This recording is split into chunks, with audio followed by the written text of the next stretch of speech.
10वीं पास के बाद से ही त्रिलोकी व्यास ने शुरू कर दी कथा।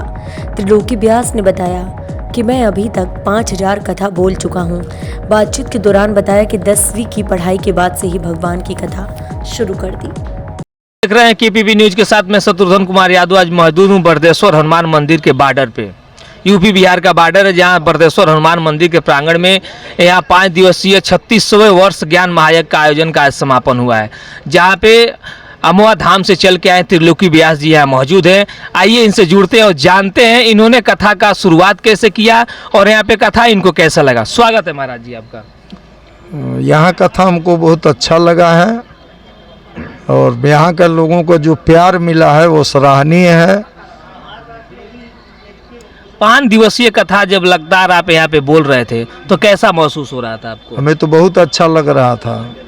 अभी तक आपने कितने बार कथा का आयोजन किया है? अभी लमसम यही 4-5 हजार हो गया होगा। 4-5 हजार आपने कथा अभी तक कर चुके हैं। शुरुआती कथा आपका कब आरंभ हुआ था? शुरुआती कथा हुआ हमारा 93 से। अच्छा, आपका जो ग्रेजुएशन वगैरह पढ़ाई ये कितना तक हुआ है? ग्रेजुएशन तो एकदम हाई स्कूल मान के चले, हाई स्कूल। बस हाई स्कूल के बाद आपने कथा शुरू कर दिया? ये हनुमान जी की कृपा रही। अच्छा, कहाँ से आपके दिमाग में आया कि हमको कथा ही करना चाहिए? ये बिहार से एक व्यास आते थे जिनका नाम था हृदयानंद सिंह।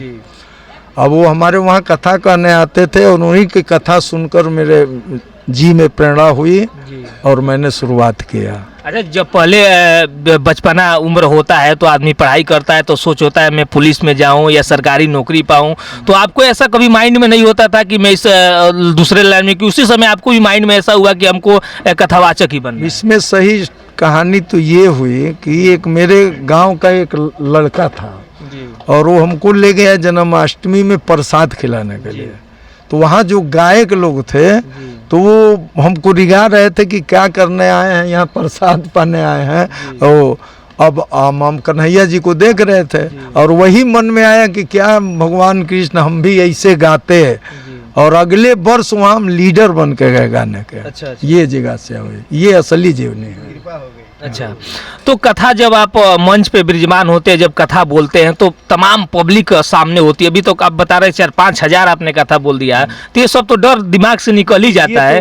लेकिन 4-5 हजार की अगर भीड़ हो चाहे 2000 की भीड़ हो, तो सामने से कथा करने में लोगों के नजरिया से नजरिया आपका मिलता है कि आप डायरेक्टली ऐसे नजर अपने कहीं और ध्यान रहता है और कथा पे कहीं और। यहाँ 25% लोगों पर ध्यान रहता है और 75% ईश्वर पर रहता है। ईश्वर पर वो चीज हम लोग देखते हैं। जैसे जब हम बोलते हैं तो लगता है कि हम वहाँ उनको देख कर सब कुछ देख रहे हैं। अच्छा। ये धारा प्रवाह का व्यवस्था है।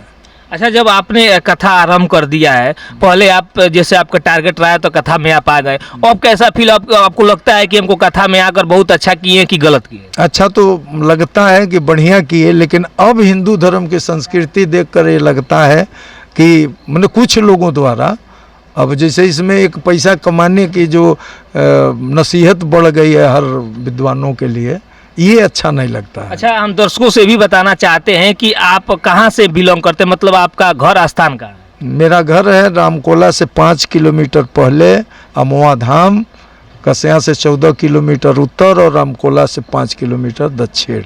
अच्छा, आपको कथा कराने के लिए अगर किसी को संपर्क करना हो तो आपका संपर्क सूत्र कोई हो तो बता दे दर्शकों को। बस संपर्क सूत्र वही मेरा नंबर है, मेरा नाम है, संपर्क सूत्र है वो नंबर बोल दें। एक बार दर्शकों को आप अपना मोबाइल नंबर बता दीजिए। 99 19 86 27 57, 82 99 86 18 31, ये 2 नंबर है।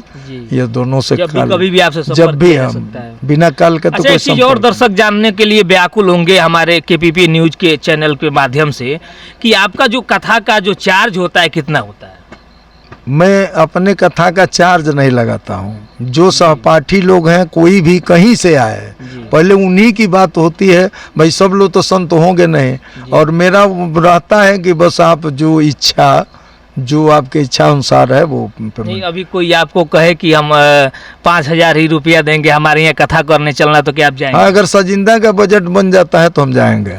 तो वही दर्शक व्याकुल होंगे कि कहीं ना कहीं आपका जो चार्ज होता है कथा कहने का, जो भी आपका सजिंजा के साथ जो खर्च लगता है, तो कितना आता है वो समथिंग? इसके लिए वो निफिकिर है न अगर नहीं पैसा है तो भी कार्यक्रम होगा, और जो भी विद्वता है समाज देकर उचित विदाई भी कर सकते हैं, लेकिन मेरे तरफ से कोई दबाव या कोई जबरदस्ती नहीं होता है। अच्छा, इस 5 दिवसीय जो कथा का कार्यक्रम चला 36वें वर्ष ज्ञान महायज्ञ का, तो यहाँ पे लोकेश दास जी महाराज ने हर साल यहाँ पे आयोजन कराते हैं, तो लोकेश दास जी महाराज के बारे में क्या कहना चाहेंगे? लोकेश दास जी अच्छे हैं, और जो उसके लिए हम लोग जितना भी बोले कम होता है, जो सांस्कृतिक कार्यक्रम कराता है उसके लिए हम जितना भी बोले उनके लिए हम लोग आभारी हैं। आज के ज़माने में लोग करोड़ों रख करके और 5 रुपये चंदा देने से कतराते हैं कीर्तन के लिए, ऑर्केस्ट्रा 1000 रुपये करा सकते हैं।